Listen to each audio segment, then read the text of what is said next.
நான் தான் ஸ்கெட்ச் போட்டு பிளான் பண்ணி அனுப்புனேன். அதுக்கு என்ன, உங்களால ஒண்ணும் பண்ண முடியாது, போய் ராகவன் கிட்ட அசிங்கப்பட்டு தான் வர முடியும்னு அப்படின்னு சிரிக்கிறாப்பா. எனக்கு ரொம்ப அசிங்கமா போயிடுச்சுப்பா. அப்படியே சொன்னா how dare she says that? முன்னாடிலாம் மேடம் மேடம்னு ரொம்ப மரியாதையா கூப்பிடுவா. ஆனா இப்ப எப்படி தெரியுமா என்ன கூப்பிடுறா? அக்கா அக்காங்கிறா. நான் அவளை நல்லா முறைச்சேன். அத புரிஞ்சுக்கிட்டு அவ விளக்க சொல்றா. ராகவனோட மூத்த மருமக நீங்க, நான் இளைய மருமக. அப்போ எனக்கு உறவு முறைப்படி நீங்க எனக்கு அக்கா தானே அப்படின்னு கூப்பிடுறா. எனக்கு ரொம்ப அவமானமா போச்சுப்பா. Stupid idiot. யார்கிட்ட மோத பாக்குறா? என் பொண்ணுகிட்டயா? தொலைச்சிருவான் அவளை. அவளை வேலையை விட்டு தூக்குங்கன்னு பல முறை நான் உங்ககிட்ட சொல்லிட்டேன். நீங்க செய்ய மாட்டேங்கிறீங்களேப்பா.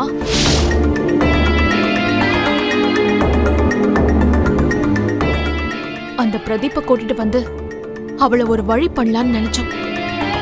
அதுவும் நடக்கிற மாதிரி தெரியல. He is totally waste dad.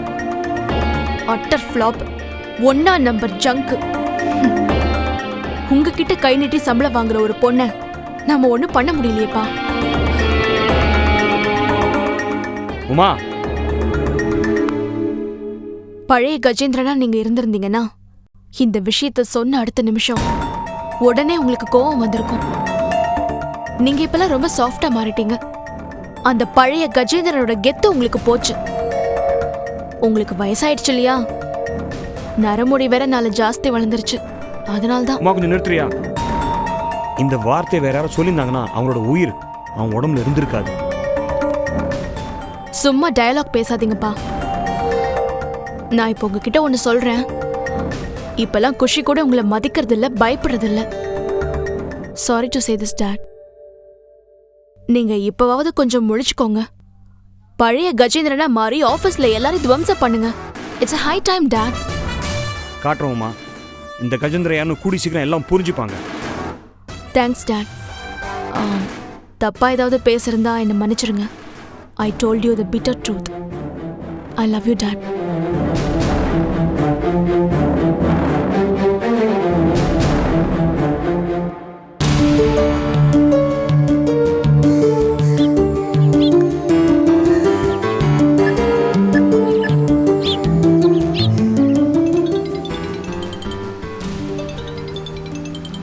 Meena, சொல்லு மீனா. ஏங்க, நேத்துல இருந்து உங்க நம்பருக்கு ட்ரை பண்ணிட்டு இருக்கேன். ஃபோன் சார்ஜர் ரிப்பேர்மா, வாங்குறதுக்கு டைம் இல்லை. நானே உனக்கு ஃபோன் பண்ணலாம்னு நினச்சேன். என்ன ஆர்த்தி புடவை மேட்டுறதுன்னு? சாரிங்க, பெரிய தப்பு நடந்து போச்சு. இருந்தாலும் அந்த புடவையை கட்டிக்கிட்டு நான் கோயிலுக்கு வந்துடக்கூடாது. அந்த நேரம் பார்த்து ஆர்த்தி அங்க வந்துட்டா. அவ என் புடவையே பார்த்துக்கிட்டு இருந்தா. நான் வசமா மாட்டிக்கிட்டேன். நீ வசமா மாட்டல, நான் தான் வசமா மாட்டினேன். வீட்டுக்கு வந்து பீரோவில் புடவை தேடி என்னை உண்டு இல்லைன்னு உலிக்க எடுத்துட்டா. நான் பாதி செத்து பொழைச்சேன் தெரியுமா? தப்பு பண்ணிட்டேங்க. அந்த புடவையை திருப்பி கொண்டு வந்து கொடுக்கணும்னு தான் நினைச்சேன். ஆனா அந்த புடவை கல்யாண நாளைக்கு வாங்கி கொடுத்ததுன்னு சொன்னீங்களா, கொஞ்சம் சென்டிமெண்டா ஃபீல் பண்ணிட்டேன். என்னமோ நம்ம கல்யாண நாளைக்கு நீங்க வாங்கி கொடுத்த மாதிரி. இந்த புடவை மேட்ரு சீரியஸ் ஆயிரும் போல இருக்கு மீனா. அந்த மாதிரி புடவை எங்கேயாவது கிடைக்குமா? உன்னால் தேட முடியுமா? கொஞ்சம் கஷ்டம்தான். அந்த மாடல் டைப் இப்போ வர்றது இல்லையா? இதை எங்கே வாங்கினீங்க? அதான் சொன்னனே, காஞ்சிபுரத்தில் ஆர்டர் பண்ணி வாங்கினேன்னு. இங்கே கிடைக்கிறது கஷ்டம்தான். வேணும்னா ட்ரை வாஷ் பண்ணிட்டு மறுபடியும் கொண்டு வந்து கொடுத்துட்றேன். கொண்டு போய் நீங்கள் பீரோவில் வச்சிடுறீங்களா? பீரோவை தூக்கி தலைக்கில உலுக்கி கொட்டி கவுத்து பார்த்துட்டான். இனிமே திருப்பி கொண்டு போய் வைக்கிறது சாத்தியமே இல்லை. வீட்டையே 2 பண்ணிட்டா. ஏதாவது ஏடா கூடமா செஞ்சு கையும் கலவமா மாட்டிக்காம இருந்தா சரி. அப்போ ஒன்று பண்ணுங்க, புடவை எங்கிட்டே இருக்கட்டும், நீங்க திட்டு வாங்கி சமாளிங்க. ஏமேனா, நான் அல்லு கழுந்து போயிருக்கேன், உனக்கு எப்படி சிரிப்பு வருது? நான் எப்படிலாம் அவசரப்பட்டிருப்பேன். இப்ப நீங்களும் கொஞ்சம் அவசரப்படுங்க. லைன்ல இருக்கீங்களா? ஹலோ. இருக்கம்மா, சொல்லு. என்ன குரல்ல அப்படி ஒரு சலிப்பு? இல்லையே. இத பாருங்க, எங்க அம்மா ஃபோன் பண்ணி உங்க ஆர்த்திக்கிட்ட, சாரி உங்க ஆர்த்தின்னு தப்பா சொல்லிட்டேன். ஆர்த்திக்கிட்ட அவங்க அண்ணனையும் அம்மாவையும் சென்னைக்கு வந்து என்ன பொண்ணு பார்க்க வர சொல்லிருக்காங்க. ஃபோன் பண்ணப்ப நானும் கூட தான் இருந்தேன். இருந்து என்ன பண்ணீங்க? ஆர்த்தி உடனே அவ அண்ணனுக்கு ஃபோன் பண்ணிருப்பாளே. ஆமா, பண்ணா. வேடிக்கை பாத்தீங்களா? நீங்க ஒண்ணும் தடுக்கலல்ல? வெக்கமா இல்ல? ஆமா பண்ணான்னு கூசாம சொல்றீங்க. நான் என்ன பண்ணட்டும்? புடவை பிரச்சனை இப்போ தான் முடிஞ்சுது, இது ஆரம்பிச்சிடுச்சு. நான் ஏதாவது கேட்டால் காரணம் கேட்பா, சண்டை போடுவா. இது தேவையா? இத பாருங்க, அதெல்லாம் எனக்கு தெரியாதுங்க. நான் அன்னைக்கு சொன்னது ஞாபகம் இருக்குல்ல? அந்த மிலிட்ரிக்காரன் என்ன பொண்ணு பார்க்க வந்து எனக்கு சம்மதம்னு சொன்னான்னா அப்புறம் நமக்குள்ள என்ன உறவு இருக்குன்னு உங்ககிட்ட சொன்னதையே திருப்பி திருப்பி சொல்லிட்டு இருக்க என்னால முடியாது. அவங்க முன்னாடியெல்லாம் போய் என்னால நிக்க முடியாது. அவங்கள வரவிடாம தடுக்கிறீங்க, அது உங்க கடமை. நான் போனை வைக்கிறேன். மீனா, மீனா.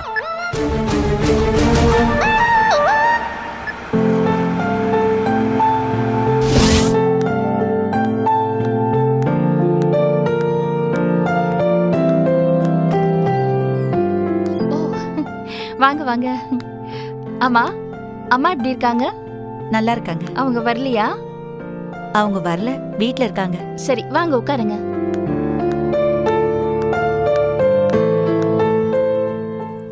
நான் வந்த விஷயத்த சொல்லிடுறேன்.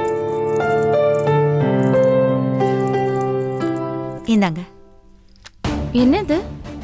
என் பையன் பிரதீப்போட ஜாதகம். ஓ, என்னடா திடீர்னு கொண்டு வந்து நீட்டுறாளேன்னு பார்க்காதீங்க. என் பையன் ரொம்ப நொந்து போய் விரக்தியில பேசினா. அதனால உடனடியா பிரதீப் ஸ்னேகா கல்யாணத்தை முடிச்சிடலாம்னு முடிவே பண்ணிட்டேன். புரியலையே. பிரதீப்பை பத்தி ஸ்னேகா உங்ககிட்ட எதுவுமே சொல்லலையா? நீங்க வரங்க, அவ சாதாரணமா டைம் என்னன்னு கேட்டாலே சொல்ல மாட்டேங்கிறா, கோச்சிக்கிறா. ஆமா, என்ன என்ன நடந்துச்சு? பிரதீப் ஏதோ அப்செட்ல இருக்கான்னு சொன்னீங்க, என்ன விஷயம்? ஒரு காலகட்டத்துல உங்ககிட்ட நாங்க சம்மந்தம் பேச வந்தோம். உங்களுக்கும் அதுல விருப்பம்னு தெரிஞ்சுது. சரி, நல்ல குடும்பம், அந்தஸ்தானவங்க அப்படிங்கறதுனால ஸ்னேகா பிரதீப் கல்யாணத்துல உங்களுக்கும் ஆட்சேபனை இல்லை. ஆனா இப்போ நிலைமை வேற மாதிரி போய்கிட்டு இருக்கு. பிரதீப் சொல்றத வச்சு பார்த்தா ஸ்னேகா இன்னும் துவாரகேஷ மறந்த மாதிரியோ மனசு மாறின மாதிரியோ தெரியல. நான் தான் அன்னைக்கே சொன்னேனே, அவ போக்கே சரியில்லைன்னு. உங்களையும் ஸ்னேகாவையும் நம்பி என் புள்ள கடைசியில ஏமாந்து நிக்க போறானோன்னு எனக்கு பயமா இருக்குங்க. ஸ்னேகா இப்பெல்லாம் சின்ன சின்ன விஷயத்துக்கெல்லாம் பிரதீப்பை திட்டுறது, குறை கண்டுபிடிக்கிறது, ராஜு கூட சேர்ந்து பிரதீப்பை இன்சல்ட் பண்றது, இந்த மாதிரி காரியங்கள்ல கேவலமா இறங்கியிருக்கா போல இருக்கு. இதெல்லாம் ஒரு பிரச்சனைன்னு அவன் வந்து உங்ககிட்ட சொன்னானா? என்னங்க இப்படி சொல்லிட்டீங்க? எது நடந்தாலும் என் புள்ள என்கிட்ட வந்து சொல்லிடுவான். இதெல்லாம் சின்ன விஷயம், இதெல்லாம் அவனே ஹேண்டில் பண்ணிக்க வேண்டாமா? சின்ன ஓட்டதான் பெரிய கப்பலையே கவுத்துரும். நாம தான் ஜாக்கிரதையா இருக்கணும். என்ன பண்றதுன்னு சொல்லுங்க. வீட்ல என் கூடவும் அவ அப்படிதான் இருக்கா. எப்ப சந்தோஷமா இருக்கா, எப்ப சோகமா இருக்கானே தெரியல.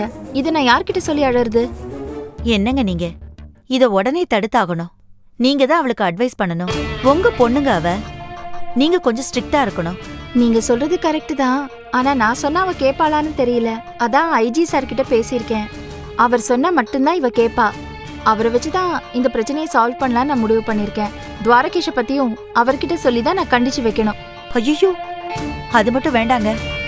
துவாரகேஷ் பத்தின எந்த விஷயமும் ஐஜி சாருக்கு தெரியவே கூடாது. அது மட்டும் இல்ல, துவாரகேஷும் ஸ்னேகாவும் கொஞ்ச நாள் வீட்டை விட்டு ஓடி போயிட்டாங்கன்னு ஐஜி சாருக்கு தெரியாது, தெரியவும் கூடாது. அப்படி தெரிஞ்சா அவங்களுக்கு உடனே கல்யாணத்தை பண்ணி வச்சிருவாரு. ஐயோ, ஆமாங்க, இத நீங்க ஏற்கனவே சொல்லிருக்கீங்கல்ல.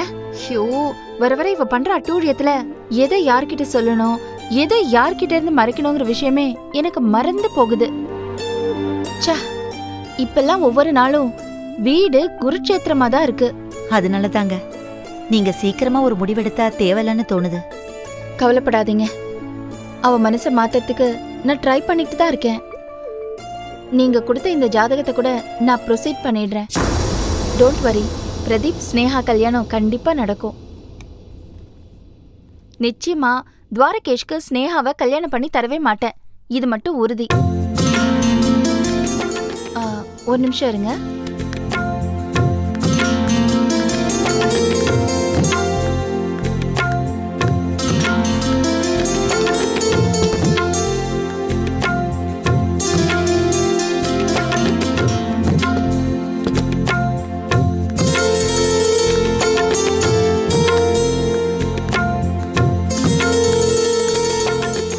இந்தாங்க, இது ஸ்னேகாவோட ஜாதகம். அவ ஜாதகத்தை எடுத்துட்டு போய் நீங்க பாருங்க. நானும் பிரதீப்போட ஜாதகத்துக்கு பொருத்தம் பார்க்கறேன். ஒருவேளை ஜாதகம் பொருந்தலைன்னா அது எதுவா இருந்தாலும் சரி, இந்த கல்யாணம் கண்டிப்பா நடக்கும். அப்ப நிச்சயமா ஸ்னேகா எங்க வீட்டு மருமகதா. அப்படி நடந்தா என்னை விட சந்தோஷப்படுற ஆளு இந்த உலகத்துல யாருமே இல்லை. என்ன பிரதீப், உன்னை வேலைக்கு வச்சுட்டு ஒரு பிரயோஜனம் இல்லாம இருக்கு? ஒரு காரியமும் நடக்கலையே. அப்படிலாம் சொல்லாதீங்க சார். நான் யாருன்னு கூடிய சீக்கிரமே காட்டுறேன் சார். இப்படி சொல்லி 4 மாசம் போயிடுச்சு.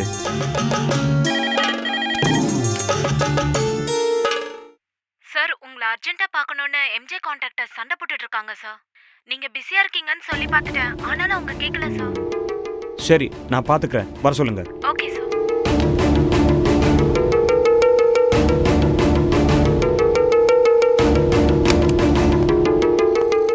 வணக்கம் சார். வாங்க பாபு, தனபால் எப்படி இருக்கீங்க? வணக்கம் சார். உட்காருங்க.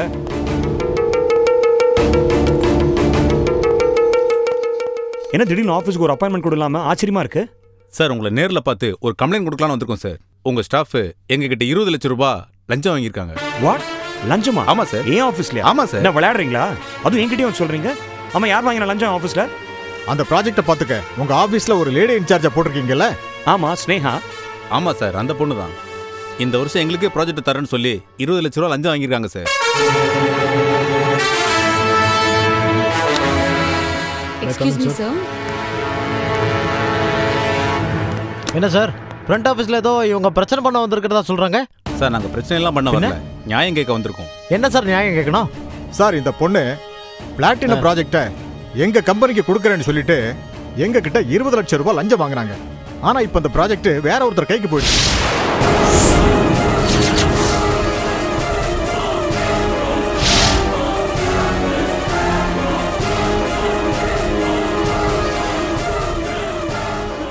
சார், என்ன சார் சொல்றீங்க? 20 லட்சம் ரூபாய் நான் உங்ககிட்ட இருந்து வாங்கினேனா? சார், இது போய். ஏமா, அப்பாவே மூஞ்ச வச்சுக்கிட்டு கையும் களவுமா மாட்டினதும் நடிக்கிற? நீ பேசினபடி எங்களுக்கு அந்த கான்ட்ராக்டை கொடுத்துருந்தேன்னா நாங்க ஏன் கம்ப்ளைண்ட் பண்ண போறோம்? சரி, கான்ட்ராக்டை தான் கொடுக்கல, பணத்தையாவது திருப்பி கொடுத்துருக்கணும்ல. 20 லட்சம் ரூபாய அப்படியே அமுக்கிட்டு எஸ்கேப் ஆகலான்னு பிளான் பண்றியா? இத பாரு, நாங்க உன்னை சும்மா விட மாட்டோம். இதுக்கு நீ பதில் சொல்லி ஆகணும். Sneha, what is this? என்ன பேசுறாங்க அவங்க? Is it true? சார், இந்த ஆபீஸ்ல யார் நம்பர்னு தெரியலையே. ஐயோ சார், என்ன சார் நீங்க இப்படி பேசுறீங்க? என்ன பத்தி உங்களுக்கு தெரியாதா? சத்தியமா நான் இப்படி ஒரு காரியத்தை பண்ணல. இந்த பிளாட்டினம் ப்ராஜெக்ட் நீ தான் இன்சார்ஜ், ஓகே? ஓமனோட தான் உட்கார்ந்துட்டு இருக்காங்க. அவங்க தான் சொல்றாங்க, அவங்க போய் சொன்னோம், நீயே பேசி கிளாரிஃபை பண்ண. சார், ஏன் சார் இப்படி வீண் பழி போடுறீங்க? எப்ப சார் நான் உங்ககிட்ட பணம் கேட்டேன்?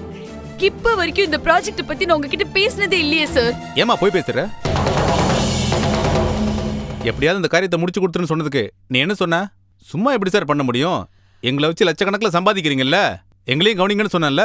எப்ப சார் உங்ககிட்ட இப்படி எல்லாம் பேசினேன்? இது அப்பட்டமான பொய் சார். சாமி மேல சத்தியமா சொல்றேன், நான் இப்படி எல்லாம் உங்ககிட்ட பேசவே இல்ல. சார், நானும் சத்தியமா சொல்றேன் சார், இந்த பொண்ணு காரியத்தை முடிப்பான 20 லட்சம் ரூபாய் கொடுத்தேன் சார். இந்த உலகத்துல யார் நம்பர்னே தெரியலையே. சார், என்ன சார் பேசிட்டு இருக்கீங்க? ஸ்னேகாவை போய் சந்தேகப்படுறீங்க? Rajeev, can you just stop it? இல்ல சார், இந்த ப்ராப்ளத்தோட ஆழன்னு தெரியாம பிளைண்டா ஸ்னேகா சப்போர்ட் பண்ணாதீங்க.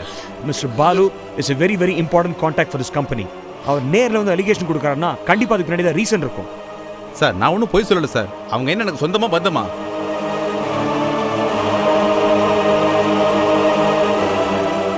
சார், 20 லட்சம் ரூபாய் கொடுத்தீங்கல்ல, எந்த ஆதாரமும் வாங்காமலேவா கொடுத்துட்டீங்க?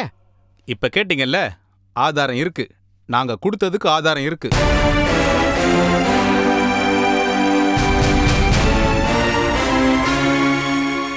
சார், அவங்க பேங்க்கு ஃபோன் பண்ணி கேட்க சொல்லுங்க சார், அவங்க அக்கௌண்ட்ல 20 லட்சம் ரூபாய் இருக்கா இல்லையான்னு சொல்லி.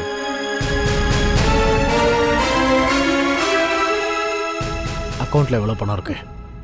ஸ்னேகா உன்னதான் கேட்கிற, அக்கௌண்ட்ல எவ்வளவு பணம் இருக்கு? கேட்க சொல்லுப்பா.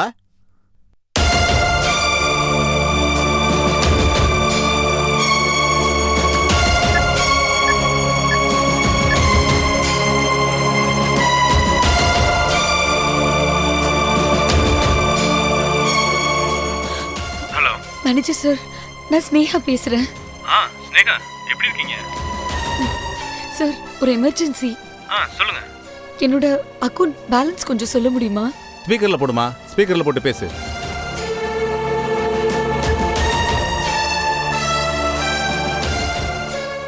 சார் நான் பேசுறது கேக்குதா? கேக்குதுமா, சொல்லு. சார் நான் என்னோட அக்கவுண்ட் நம்பர் சொல்றேன், அதோட பேலன்ஸ் கொஞ்சம் சொல்றீங்களா? உன் அக்கவுண்ட் நம்பர் என்கிட்ட இருக்குமா? நீ ஒரு நிமிஷம் லைன்ல இரு, நான் செக் பண்ணிட்டு சொல்றேன். Okay sir.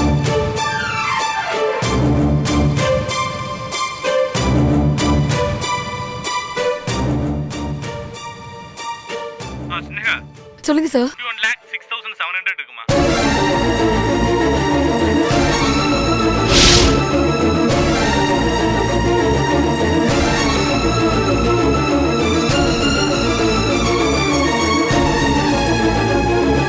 சார் கொஞ்சம் கரெக்டா செக் பண்ணுங்க. கரெக்ட்டா ஸ்னேகா, 21,06,700 இருக்கு. Thank you sir.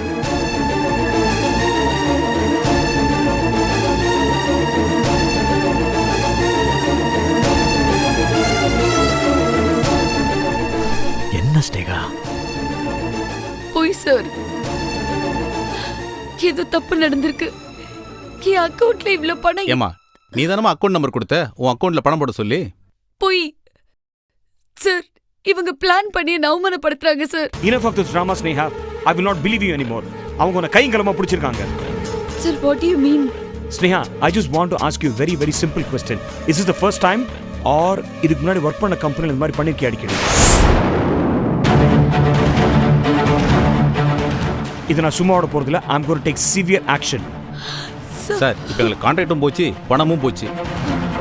Sir, please don't do this to me. I'm very sensitive to my work. Stop it, Sneha. உங்களுக்கு உன் சின்சியரிட்டி பார்த்துட்டேன். அந்த சின்சியரிட்டி என்ன வேலை வச்சிருக்கேன்னு தெரிஞ்சு போச்சு. என் முன்னாடி நிக்காத. Please get out, okay?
இப்படி திரும்பி போனீங்கன்னா நான் சொல்ல வந்தது என்னன்னு தெரியாம பின்னாடி ரொம்ப வருத்தப்படுவீங்க டாக்டர்.